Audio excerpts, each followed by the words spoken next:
আসসালামু আলাইকুম প্রিয় দর্শক, অন্য মঞ্চের আলোচনায় আপনাদের সকলকে আমন্ত্রণ জানাচ্ছি।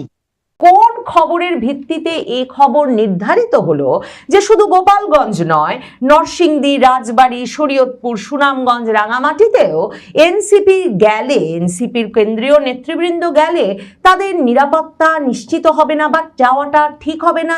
এই জেলাগুলো তাদের জন্য গোপালগঞ্জের মতোই বিপজ্জনক। তার মানে কি সরকারের কাছে, সরকারের গোয়েন্দা সংস্থার কাছে এই জেলাগুলোতে এনসিপির নেতৃবৃন্দ গেলে তারা বড় ধরনের প্রতিরোধের সম্মুখীন হবেন গোপালগঞ্জের মতোই?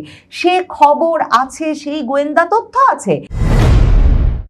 কোথাও যাব বললেই যে চলে যাওয়া যায় না, সেটা সম্ভবত এখন নতুন করে বুঝতে হচ্ছে হাসনাত, সার্জিস, নাহিদদেরকে। জাতীয় নাগরিক পার্টির এই বীর নেতারা 2025-এ যখন জুলাই পদযাত্রা করেছিলেন সারা দেশে, তখন অনেক জেলাতেই তাদের নেতা, কর্মী, সমর্থক, এমনকি মঞ্চের সামনে যতজন তাদের বক্তৃতা শুনতে উপস্থিত হয়েছিলেন তার চেয়ে অনেক বেশি তাদের পেছনে ছিল আইন শৃঙ্খলা রক্ষাকারী বাহিনী, ওয়াকার বাহিনী মানে সেনাবাহিনীর সদস্যরা, বিজিবি, র্যাব, ডগ স্কোয়াড, সোয়াট মানে পুলিশের সবচেয়ে বিশেষায়িত বাহিনী।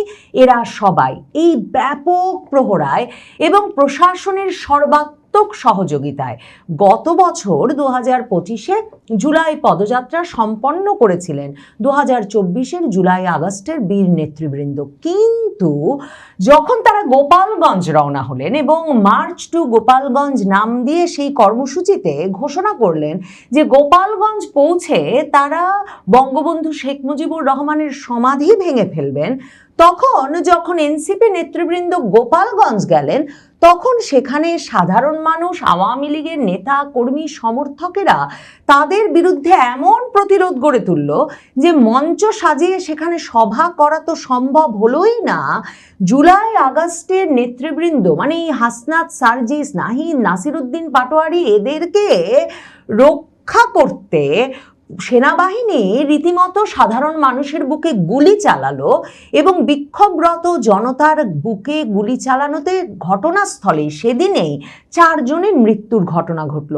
এরপর গোপালগঞ্জ ছেড়ে আসলেন এই বীর নেতারা রীতিমতো সেনাবাহিনীর সাজোয়া জানে কোনো মতে গুটিসুটি মেরে লুকিয়ে পালিয়ে ঢাকা ফিরলেন।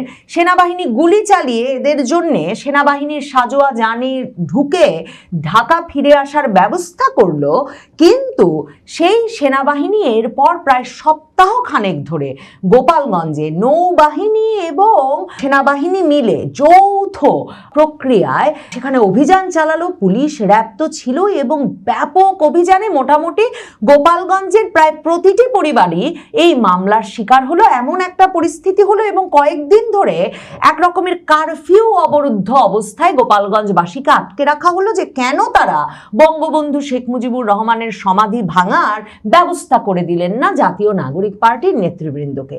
এবছরেও সার্জিস, হাসনাতদের শখ ছিল, আশা ছিল তারা জুলাই পদযাত্রা করবেন এবং জুলাই পদযাত্রা করতে তারা গোপালগঞ্জেও যাবেন, কারণ তারা বলছেন গোপালগঞ্জ তো বাংলাদেশের বাইরের কোনো জেলা নয়। কিন্তু শেষ পর্যন্ত এ ঘোষণা দেওয়ার 1 ঘন্টার মধ্যেই হাসনাত, সার্জিস সহ জাতীয় নাগরিক পার্টির নেতৃবৃন্দকে এ সিদ্ধান্ত থেকে সরে আসতে হয়েছে। এবং প্রথম আলো লিখছে জুলাই পদযাত্রা করতে গোপালগঞ্জ যাচ্ছে না এনসিপি কারণ নিরাপত্তা। একদিকে তো সেনাবাহিনী পূর্ণোদ্যমে মোতায়েন নাই, মানে যেই ওয়াকারুজ্জামান এক রকমের পিতার ভূমিকা নিয়ে হাসনাত, সার্জিসদেরকে ওই দিন ওই ক্ষোভের মুখ থেকে রক্ষা করে সেনা সাজোয়া জানে ভরে নিয়ে এসেছিলেন কিংবা সেনাবাহিনীকে দিয়ে গুলি করিয়েছিলেন গোপালগঞ্জবাসীর বুকে, সেই ওয়াকারুজ্জামানের বাহিনী এই মুহূর্তে মোতায়েন নাই রাজপথে। তার ওপর বিএনপি সরকার ক্ষমতায়, তার মানে কি ইউনূস সরকারের মতো বিএনপি সরকার এনসিপিকে সর্বাত্মক নিরাপত্তা দিয়ে তাদের রাজনৈতিক কর্মসূচি পালনের ব্যবস্থা করে দিচ্ছে না। এনসিপির এই জুলাই পদযাত্রার জন্য কি এবার তার মানে বিএনপি সরকার, তারেক রহমান সরকার ডগ স্কোয়াড, সোয়াট, পুলিশ বাহিনী, র্যাব বাহিনী, বিজিবি বাহিনী এই সকল বাহিনীকে সর্বাত্মকভাবে প্রস্তুত থাকার নির্দেশ দিচ্ছে না? তাহলে গোপালগঞ্জ শুধুমাত্র না গেলেই কি হাসনাত, সার্জিস, নাহিদদের নিরাপত্তা নিশ্চিত হবে?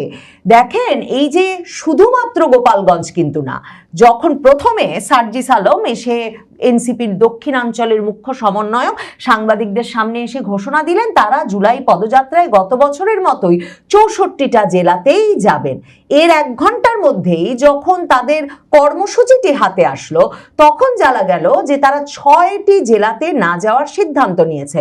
পথযাত্রায় যে 6টি জেলার নাম নাই সেগুলো হচ্ছে গোপালগঞ্জ, নরসিংদী, রাজবাড়ী, শরীয়তপুর, সুনামগঞ্জ, রাঙামাটি।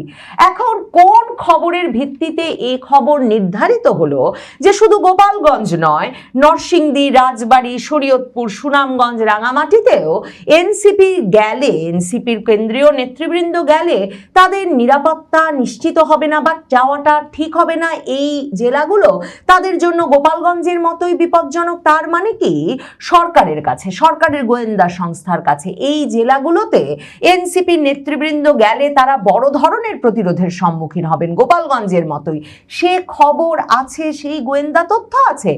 এসব জানা যায় না বটে, কিন্তু সার্জিস আলম প্রথম আলোকে বলেছেন 16ই জুলাই রংপুরে শহীদ আবু সাইদের কবর জিয়ারত সহ বিভিন্ন কর্মসূচিতে এনসিপির শীর্ষ নেতারা ব্যস্ত থাকবেন, সে কারণে গোপালগঞ্জ যাওয়া হচ্ছে না। মানে এটা তো কোনো গ্রহণযোগ্য বিশ্বাসযোগ্য কারণই হতে পারে না, কারণ তাহলে আবু সাইদের কবর আরেকদিন জিয়ারত করা বা গোপালগঞ্জে আরেকদিন যাওয়া নয় কেন? তারপর সার্জিস আলম আসল ঘটনা বলেছেন, তিনি বলেছেন এছাড়া গত বছরের 16ই জুলাই গোপালগঞ্জে জুলাই পদযাত্রাকে কেন্দ্র করে অপ্রীতিকর ঘটনা ঘটেছিল, সেই একই তারিখে গোপালগঞ্জের কর্মসূচিটি পড়ে গিয়েছিল, সেখানে নিরাপত্তা সংক্রান্ত কিছু বিষয় আছে। এছাড়াও এনসিপির আরেক নেতা সারোয়ার তুষার তিনিও বলেছেন সংবাদ মাধ্যমকে যে দেখেন এর আগের বার একটা সিন ক্রিয়েট হয়ে গিয়েছিল, আমরা যখন গোপালগঞ্জে গিয়েছিলাম, এবছর আমরা কোনো সিন ক্রিয়েট চাইছি না, তাই আমরা আপাতত গোপালগঞ্জ যাচ্ছি না। তার মানে এ দফায় বিএনপি সরকারের তরফে নিশ্চিতভাবেই বা আইন শৃঙ্খলা রক্ষাকারী বাহিনীগুলোর তরফে কিংবা একেবারে সেনাবাহিনীর তরফে পরিষ্কারভাবে বলা হয়েছে যে কোনো রকম সিন ক্রিয়েটের দায়িত্ব নেওয়ার অবস্থায় কেউ নাই, কারণ ওনারা বলছেন সিন ক্রিয়েট অপ্রীতিকর ঘটনা, কিন্তু সরাসরি সেনাবাহিনী সাধারণ মানুষের বুকে গুলি চালিয়ে, বিক্ষোভরত মানুষের বুকে গুলি চালিয়ে চারজনকে সে সময় হত্যা করেছিল এবং মানবাধিকার সংগঠনগুলো সে সময় এই কথা বলেছিল, আইন সালিশ কেন্দ্র সহ মানবাধিকার সংগঠনগুলো, যে সেনাবাহিনী এই হত্যার দায় এড়াতে পারে না।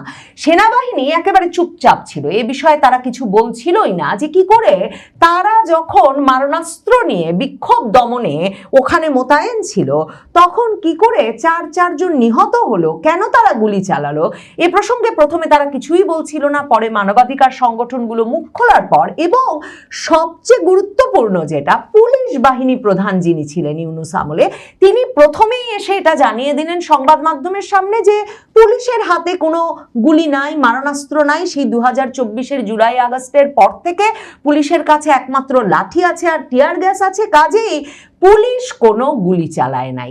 তখনই পরিষ্কার হয়ে গেল যে গুলি চালিয়েছে সেনাবাহিনী। মানে ওই সময় এক গোপালগঞ্জ ঘটনা ভয়াবহ এক অবরুদ্ধ সময়ে, মানে 2025-এর জুলাই আগস্ট, প্রথম বার্ষিকী 2024-এর জুলাই আগস্টের ডক্টর ইউনূসের স্বপ্ন ছিল, ওয়াকারুজ্জামানের স্বপ্ন ছিল, এই নাহিদ হাসনাত সার্জিসদের স্বপ্ন ছিল যে বিপ্লবের প্রথম বর্ষে তারা আরেক বিপ্লব ঘটিয়ে দেবেন, বঙ্গবন্ধু শেখ মুজিবুর রহমানের সমাধি ভেঙে, আর সেখানে কিনা সাধারণ মানুষের প্রতিরোধের মুখে, আওয়ামী লীগ নেতাকর্মী সমর্থকদের প্রতিরোধের মুখে একটা জেলা থেকে তাদেরকে সাজোয়া যানের ভেতরে গুটিসুটি মেরে লুকিয়ে ঢাকা ফিরতে হলো, সেজন্য সেনাবাহিনীকে 4 জনকে খুন করতে হলো, এরপর 1 সপ্তাহ ধরে সেনাবাহিনী নৌবাহিনীর অভিযান চালাতে হলো, আর তারপরে এখন আরো 1 বছর পরেও জাতীয় নাগরিক পার্টির নেতৃবৃন্দ টের পাচ্ছেন দেশে এখনো তারা আধিপত্যটা বিস্তার করে উঠতে পারেন নাই, এখনো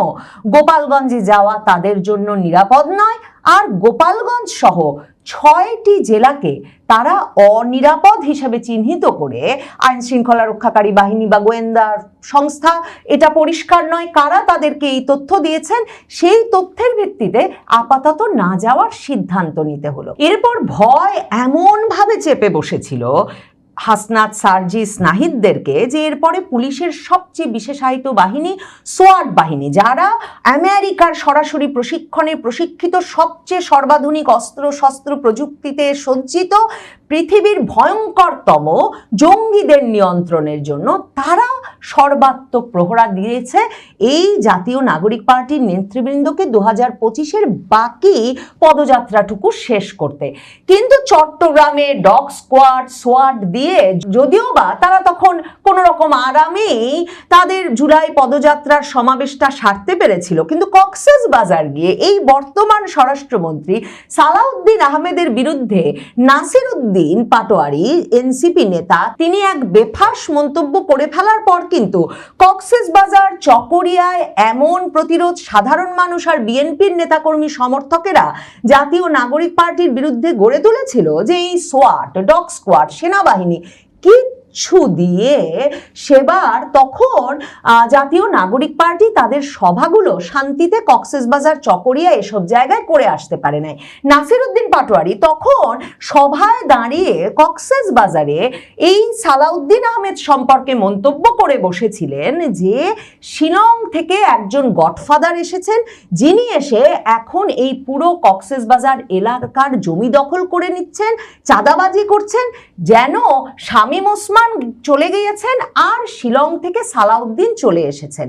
এ দফায় সেই স্বরাষ্ট্রমন্ত্রী সালাউদ্দিন আহমেদ তার মানে জাতীয় নাগরিক পার্টির নেতৃবৃন্দকে সারা দেশে জুলাই পদযাত্রা নির্বিঘ্নে সম্পন্ন করতে তার আইন শৃঙ্খলা রক্ষাকারী বাহিনীকে সর্বাত্মক প্রস্তুতি নিতে কিংবা প্রশাসনকে সর্বাত্মক সহযোগিতা করতে নির্দেশনা দেবেন এই সালাউদ্দিন আহমেদ, যাকে তারা চাঁদাবাজ আর জমি দখলকারী বলেছেন। কাজেই এবারের জুলাই পদযাত্রায় হাসনাত সার্জিস নাহিদদেরকে কতটা আশকারা দেয় সরকার, বিএনপি সরকার, তারেক রহমান সরকার, এটা যেমন একটা দেখবার মতো বিষয়, তেমনি গোপালগঞ্জ, শরীয়তপুর, নরসিংদী, রাজবাড়ী সহ 6টি জেলায় যেমনভাবে যেতে পারছে না এনসিপি, অন্যান্য জেলাগুলোয় তাদের কি পরিস্থিতি হয় সেটাও একটা দেখবার বিষয়, যে কতটা জনসংযোগ বা জনসমর্থন তারা আদায় করে নিরাপদে জুলাই পদযাত্রাটা সেরে আসতে পারেন।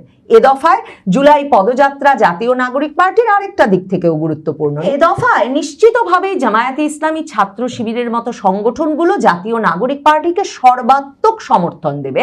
শুধু যে 11 দলীয় নির্বাচনী জোটে জামায়াতে ইসলামীর শরিক জাতীয় নাগরিক পার্টি তাই নয়, গত বছর 2025-এর জুলাইয়ে বিকল্প রব তুলে জুলাই পদযাত্রা করা জাতীয় নাগরিক পার্টিতে এখন এসে যুক্ত হয়েছেন ছাত্র শিবিরের রাফে সালমান রিফাত, আলী আহসান জুনায়েদের মতো শীর্ষস্থানীয় নেতাদের একটা দল।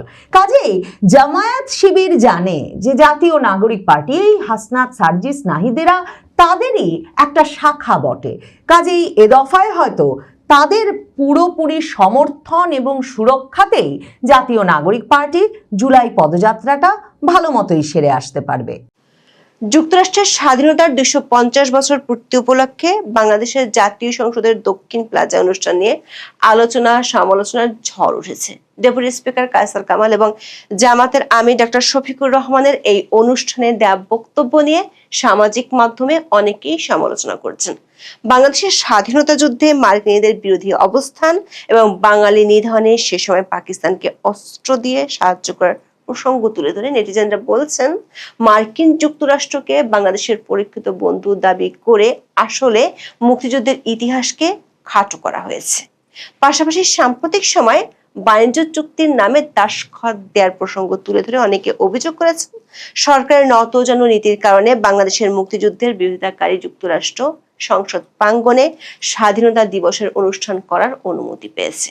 সামাজিক মাধ্যমের এমন সমালোচনার পাশাপাশি জাতীয় সংসদের দক্ষিণ প্লাজায় যুক্তরাষ্ট্রের স্বাধীনতা দিবসের অনুষ্ঠান আয়োজন করা নিয়ে বিবৃতি দিয়ে উদ্বেগ জানিয়েছে দেশের কয়েকটি রাজনৈতিক দল ও সংগঠন। একটি সূত্র বলছে, কূটনৈতিক পাড়ায় ও মার্কিন দূতাবাসের এমন অনুষ্ঠান এবং সেখানে একেবারে সিলেক্টেড কারা উপস্থিত ছিলেন সেসব নিয়ে বেশ আলোচনা চলছে। পররাষ্ট্র মন্ত্রণালয়ের একটি সূত্র বলছে, 5 জুলাই পররাষ্ট্র মন্ত্রণালয়ের সাথে সাক্ষাতে বাংলাদেশে নিযুক্ত ইরানের রাষ্ট্রদূত বিষয়টি তুলে ধরেছিলেন। এছাড়া আরো একটি দেশের দূতাবাসের পক্ষ থেকে বিষয়টি নিয়ে সরকারের শীর্ষ মহলের কাছ থেকে জানতে চাওয়া হয়েছে। বিস্তারিত জানতে চলুন যাওয়া যাক বিশ্লেষণে।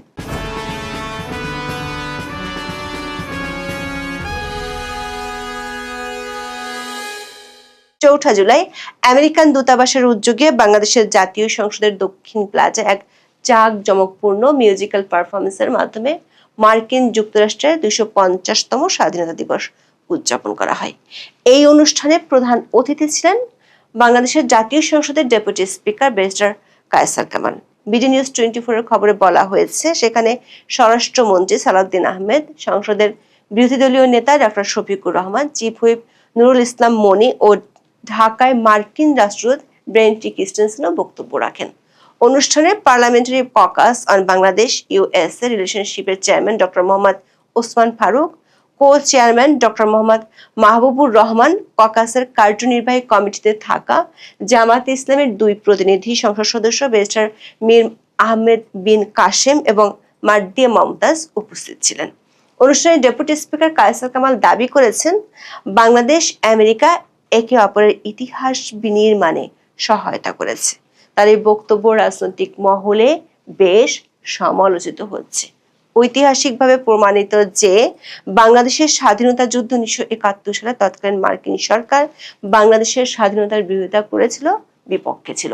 গণহত্যা ও মানবতা বিরোধী অপরাধের অকাট্য প্রমাণ থাকা সত্ত্বেও আমেরিকা তখন পাকিস্তান হানাদার বাহিনীর পক্ষে ছিল। এমনকি বাংলাদেশের স্বাধীনতা যুদ্ধ ঠেকাতে 7ম নৌবহর পর্যন্ত পাঠিয়েছিল। রাজনৈতিক মহলে আলোচনা হলো, ডেপুটি স্পিকার সংসদ ভবনের সামনে দাঁড়িয়ে মার্কিনীদের সেই ভূমিকার কথা তুলে না ধরে বলেছেন, মার্কিন কিংবদন্তি সঙ্গীত শিল্পী জর্জ হ্যারিসনের ঐতিহাসিক কনসার্ট ফর বাংলাদেশের কথা। ডেপুটি স্পিকার দাবি করেছেন, মার্কিন যুক্তরাষ্ট্রের স্বাধীনতা দিবস উপলক্ষে সঙ্গীত আয়োজনে সেই একই মানবিক ও সাংস্কৃতিক চেতনাকে বহন করছে। রাজনীতিবিদরা মনে করেন, এভাবে বাংলাদেশের স্বাধীনতা যুদ্ধের খণ্ডিত অংশ তুলে ধরে বিএনপির শীর্ষ নেতারা যে বার্তা দেওয়ার চেষ্টা করেছেন, তার স্বাধীনতা যুদ্ধের ইতিহাসকে বিকৃত করার শামিল। 1971 সালের 21 ও 22 জুন নিউ ইয়র্ক টাইমস পত্রিকায় নিরস্ত্র বাঙালি হত্যায় আমেরিকার অস্ত্র ব্যবহারের খবর প্রকাশিত হয়। এ সময় মার্কিন যুক্তরাষ্ট্র সুন্দরবন ও পদ্মা নামক 2টি অস্ত্রের জাহাজ পাকিস্তানে প্রেরণ করে। 28 জুন মার্কিন সরকারের পক্ষে পররাষ্ট্র দপ্তরের প্রেস অফিসার চার্লস ব্রে 1-2 মাসের মধ্যে পাকিস্তানে আরো 4 থেকে 5টি সমরাস্ত্র জাহাজ পাঠানোর ঘোষণা দেন। জুলাইয়ের প্রথম সপ্তাহে হেনরি কিসিঞ্জার মার্কিন সরকারের পক্ষ থেকে বাঙালি মুক্তিযোদ্ধাদের সাহায্য দান থেকে বিরত থাকার জন্য ভারতের প্রধানমন্ত্রী ইন্দিরা গান্ধীকে অনুরোধ করেন।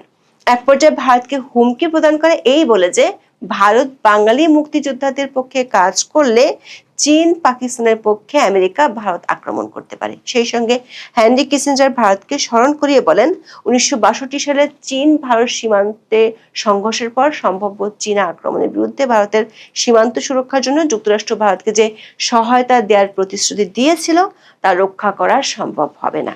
এই কাজগুলোর মূল উদ্দেশ্য ছিল ভারতকে বাঙালিদের স্বাধীনতায় সহায়তা করা থেকে বিরত রাখা। 1971 সালের 11 ডিসেম্বর পুনরায় কিসিঞ্জার রাশিয়ান প্রতিনিধি ভোরেনটেসকে হুঁশিয়ারি দিয়ে বলেন, 12 ডিসেম্বরের মধ্যে ভারতকে যুদ্ধবিরতির সিদ্ধান্তে রাজি করাতে না পারলে আমেরিকা নিজেই সামরিক ব্যবস্থা গ্রহণ করবে। 1972 সালে হেনরি কিসিঞ্জার বাংলাদেশকে তলাবিহীন ঝুড়ি বলে অভিহিত করেছিলেন। স্বাধীনতার স্থপতি শেখ মুজিবের জীবদ্দশায় আমেরিকা বাংলাদেশকে স্বীকৃতি দেয়নি। শেখ মুজিবের মৃত্যুর পর 25 আগস্ট 1975 যুক্তরাষ্ট্র বাংলাদেশকে স্বীকৃতি দেয়। কূটনৈতিক সম্পর্ক না থাকলেও 1972 সালে খাদ্য সাহায্যের আবেদন করলে মার্কিন পররাষ্ট্র সচিব উইলিয়াম রজার্স খাদ্য সাহায্যের বিনিময়ে 195 জন পাকিস্তানি সেনা কর্মকর্তা যুদ্ধাপরাধীকে ছেড়ে দেওয়ার শর্ত আরোপ করেন। যুদ্ধ বিধ্বস্ত বাংলাদেশ সমাজতান্ত্রিক কিউবাতে চটের থলি রপ্তানির চুক্তি করলে মার্কিন হস্তক্ষেপে তা বন্ধ করতে হয়েছিল। এর বিনিময়ে আমেরিকা বাংলাদেশের ঘাড়ের উপর চাপিয়ে দেয় PL 480 নামের ঋণ সাহায্যের জোয়াল। এসব তথ্য তুলে ধরে অনেকেই সামাজিক মাধ্যমে বিস্ময় প্রকাশ করেছেন। যুদ্ধবাজ এবং মানবতা বিরোধী সেই মার্কিনীরা আজ বাংলাদেশের বড় আপনজন কিভাবে? ডেপুটি স্পিকারের বক্তব্যের পাশাপাশি জামাতে ইসলামের আমির ডক্টর শফিকুর রহমানের বক্তব্য সমালোচিত হচ্ছে সামাজিক মাধ্যম এবং রাজনৈতিক মহলে। জাতীয় সংসদের বিরোধী দলীয় নেতা শফিকুর রহমান ওই অনুষ্ঠানে বলেছেন, বাংলাদেশ ও যুক্তরাষ্ট্রের সম্পর্ক দীর্ঘদিনের এবং যুক্তরাষ্ট্র বাংলাদেশের একটি পরীক্ষিত বন্ধু রাষ্ট্র। তিনি বলেন, পারস্পরিক স্বার্থ ও অভিন্ন লক্ষ্যকে ভিত্তি করে দুই দেশের সম্পর্ক ভবিষ্যতে আরো শক্তিশালী হবে। সমালোচকরা বলেছেন, 1971 সালের পর 1975 সালে বাংলাদেশে মার্কিন প্রশাসনের ভূমিকা ছিল ন্যাক্কারজনক এবং ঐতিহাসিক নানা দলিল থেকে এগুলো প্রমাণিত। তাছাড়া বাংলাদেশের অভ্যন্তরীণ রাজনীতিতে আমেরিকার হস্তক্ষেপ নিয়ে নানা ধরনের সমালোচনা আছে। সবশেষ ইউনূসের আমলে বাণিজ্য চুক্তির মাধ্যমে বাংলাদেশের পায়ে দীর্ঘদিনের দাসত্বের শিকল পরিয়ে দিয়েছে ট্রাম্প প্রশাসন। এই চুক্তি নিয়ে জামাত ইসলামের পক্ষ থেকে এখনো পর্যন্ত কোনো কথাই বলা হয়নি। এমন পরিস্থিতিতে জামাতের নেতা কিভাবে যুক্তরাষ্ট্রকে বাংলাদেশের পরীক্ষিত বন্ধু বলেছেন সেটি নিয়ে নেটিজেনরা ব্যাপক প্রশ্ন তুলেছেন। ইসলামী ঘরানার অনেকে অভিযোগ করেছেন, ইরানি নেতা আয়াতুল্লাহ খামেনির শেষকৃত্যে অংশ নিতে গিয়েছেন বাংলাদেশের জাতীয় সংসদের স্পিকার সহ জামাত ও এনসিপি নেতারা। আর উল্টো পাশে ডেপুটি স্পিকার, বিএনপি ও জামাতের নেতারা খামেনির হত্যাকারীদের প্রশংসায় পঞ্চমুখ হয়ে উঠেছেন। বাংলাদেশের যারা ইরানের উপর নৃশংস হামলার বিরোধী, তারা এ ধরনের প্রচারে সরব ছিলেন। জাতীয় সংসদের সামনে মার্কিন যুক্তরাষ্ট্রকে এ ধরনের অনুষ্ঠান করতে দেয় অনেকে সামাজিক মাধ্যমে বিএনপি সরকারের সমালোচনাও করেছেন। ফেসবুক পোস্টে অধ্যাপক আনু মোহাম্মদ লিখেছেন, জাতীয় সংসদ প্রাঙ্গণ কি মার্কিন দূতাবাসের জায়গা? তাদের দূতাবাস নামক দুর্গে কি জায়গা কম পড়েছে? বর্তমান বিশ্বের সবচেয়ে বড় সন্ত্রাসী রাষ্ট্র, সবচেয়ে বড় মানবাধিকার লঙ্ঘনকারী, বিশ্বের দেশে দেশে গণহত্যার কারিগর যুক্তরাষ্ট্র এক ভয়াবহ চুক্তির মাধ্যমে আদেশপত্র বাংলাদেশের ঘাড়ে চাপানোর পর তারা এখন তাদের উৎসব উদযাপন করে বাংলাদেশের জাতীয় সংসদ প্রাঙ্গণে। সরকার তার খাতায় একটি বড় অপরাধ যোগ করলো। তবে সেটি কি ধরনের অপরাধ সেটির ব্যাখ্যা আনু মোহাম্মদ দেননি। শুধু সামাজিক মাধ্যমের আলোচনাই নয়, জাতীয় সংসদের দক্ষিণ প্লাজায় যুক্তরাষ্ট্রের স্বাধীনতা দিবসের অনুষ্ঠান আয়োজন করা নিয়ে আনুষ্ঠানিক বিবৃতি দিয়ে উদ্বেগ জানিয়েছে দেশের কয়েকটি রাজনৈতিক দল ও সংগঠন। তারা মনে করে, বর্তমান বিএনপি সরকারের নতজানু নীতির কারণে বাংলাদেশের মুক্তিযুদ্ধের বিরোধিতাকারী যুক্তরাষ্ট্র সংসদ প্রাঙ্গণে স্বাধীনতা দিবসের অনুষ্ঠান করার অনুমতি পেয়েছে। এই অনুষ্ঠানের সমালোচনা করে রোববার বিবৃতি দেয় সাম্রাজ্যবাদ ও যুদ্ধবিরোধী জোট, যেখানে বাসদের কেন্দ্রীয় কমিটির সহকারী সাধারণ সম্পাদক রাজিকুজ্জামান রতনের সই রয়েছে। দেশের 13টি রাজনৈতিক দল নিয়ে সাম্রাজ্যবাদ ও যুদ্ধবিরোধী জোটের যাত্রা শুরু হয় গত এপ্রিলে। আত্মপ্রকাশের পর প্রথম কর্মসূচি হিসেবে যুক্তরাষ্ট্রের সঙ্গে হওয়া বাণিজ্য চুক্তি বাতিলের দাবিতে সারা দেশে বিক্ষোভের ডাক দিয়েছিল তারা। এবার সংসদ প্রাঙ্গণে যুক্তরাষ্ট্রের স্বাধীনতা দিবসের প্রতিবাদে জোটের তরফে যে বিবৃতি এসেছে সেখানেও সেই চুক্তির প্রসঙ্গ তুলে ধরা হয়েছে। বিবৃতিতে বলা হয়, বিগত অন্তর্বর্তী সরকার আমলে যুক্তরাষ্ট্র বাণিজ্য চুক্তির মাধ্যমে বাংলাদেশের ওপর গোলামি চুক্তি চাপিয়ে দিয়েছে। বাংলাদেশকে যুক্তরাষ্ট্রের সাম্রাজ্যবাদী ভূ রাজনৈতিক কৌশলের সঙ্গে জড়িয়ে ফেলার জন্য ষড়যন্ত্র চলছে। যুক্তরাষ্ট্রের রাজনৈতিক অর্থনৈতিক হস্তক্ষেপের বিরুদ্ধে বাংলাদেশের জনগণ প্রতিরোধের প্রস্তুতি নিচ্ছে। এমন পরিস্থিতিতে জাতীয় সংসদের দক্ষিণ প্লাজায় যুক্তরাষ্ট্রের স্বাধীনতা দিবসের অনুষ্ঠান করাকে সংগঠনটি উদ্বেগজনক মনে করে। বিএনপি নেতৃত্বাধীন সরকারের সমালোচনা করে বিবৃতিতে আরো বলা হয়, বর্তমান সরকারের নতজানু নীতির কারণে যুক্তরাষ্ট্র তাদের স্বাধীনতা দিবসের অনুষ্ঠান নিজেদের দূতাবাসে না করে জাতীয় সংসদ ভবনের দক্ষিণ প্লাজায় করার অনুমতি পেয়েছে। আলাদা এক বিবৃতিতে বাসদের সাধারণ সম্পাদক বজলুর রশিদ ফিরোজ বলেছেন, অত্যন্ত দুঃখজনক হলেও সত্যি, 24-এর গণঅভ্যুত্থানের পর থেকে তৎকালীন অন্তর্বর্তী সরকারের ধারাবাহিকতায় বর্তমান বিএনপি সরকার ও সংসদের বিরোধী দল অত্যন্ত নির্লজ্জভাবে যুক্তরাষ্ট্রের তাবেদারি করছে। এর চলন্ত প্রমাণ সংসদ ভবনের দক্ষিণ প্লাজায় বিএনপি, জামাত ইসলামী ও এনসিপি নেতাদের অংশগ্রহণে যুক্তরাষ্ট্রের স্বাধীনতা দিবস উদযাপন। বাংলাদেশের কমিউনিস্ট পার্টি রোববার এক সংবাদ বিজ্ঞপ্তিতে বলেছে, সংসদ প্রাঙ্গণে যুক্তরাষ্ট্রের স্বাধীনতা দিবসের প্রতিবাদে তারা সোমবার বিক্ষোভ সমাবেশ করবে। বিকাল 5টায় পুরানা পল্টন মোড়ে হবে এই সমাবেশ। বিবৃতিতে সিপিবির সভাপতি কাজী সাজ্জাদ জহির চন্দন ও সাধারণ সম্পাদক আব্দুল্লাহ কাফি রতন বলেন, বাংলাদেশের মুক্তিযুদ্ধের বিরোধী যুক্তরাষ্ট্রের স্বাধীনতা দিবসের কর্মসূচি পালনের জন্য বাংলাদেশের সার্বভৌমত্বের প্রতীক জাতীয় সংসদ প্রাঙ্গণ ব্যবহারের অনুমতি দেওয়াটা মুক্তিযুদ্ধে শহীদ 30 লাখ মানুষের আত্মত্যাগের প্রতি অবমাননার শামিল। এদিকে বিষয়টি নিয়ে কূটনৈতিক পাড়ায় বেশ আলোচনা হচ্ছে, বিশেষ করে চলমান ইরান আমেরিকার সংঘাতের মধ্যে এবং তারেক রহমানের চীন সফরের পর বাংলাদেশে আমেরিকার এই ধরনের শোডাউন কূটনৈতিক পাড়ায় বেশ আলোচনার জন্ম দিয়েছে। বাংলাদেশে নিযুক্ত ইরানের রাষ্ট্রদূত জলিল রাহিমি জাহানাবাদী পররাষ্ট্রমন্ত্রী ডক্টর খলিলুর রহমানের সঙ্গে 5 জুলাই সৌজন্য সাক্ষাৎ করেছেন। একটি সূত্র বলছে, এই বৈঠকে জাতীয় সংসদে অনুষ্ঠানের কথা তুলে ধরে ইরান ও মধ্যপ্রাচ্য প্রসঙ্গে বাংলাদেশের নীতি কি তা ইরানের পক্ষ থেকে জানতে চাওয়া হয়েছে। ইরান এরই মধ্যে ঘোষণা দিয়েছে 60 দিন পার হওয়ার পর হরমুজ প্রণালীতে বন্ধু কয়েকটি দেশ ছাড়া বাকিদের উপর মালামাল পরিবহনের জন্য চার্জ ধার্য করবে। ইরান যুদ্ধের সময় বাংলাদেশ সরকারের সাথে ইরানের দূরত্ব স্পষ্ট হয়ে উঠেছিল। এখন এই পর্যন্ত, সবাই ভালো থাকুন, সুস্থ থাকুন, নিরাপদ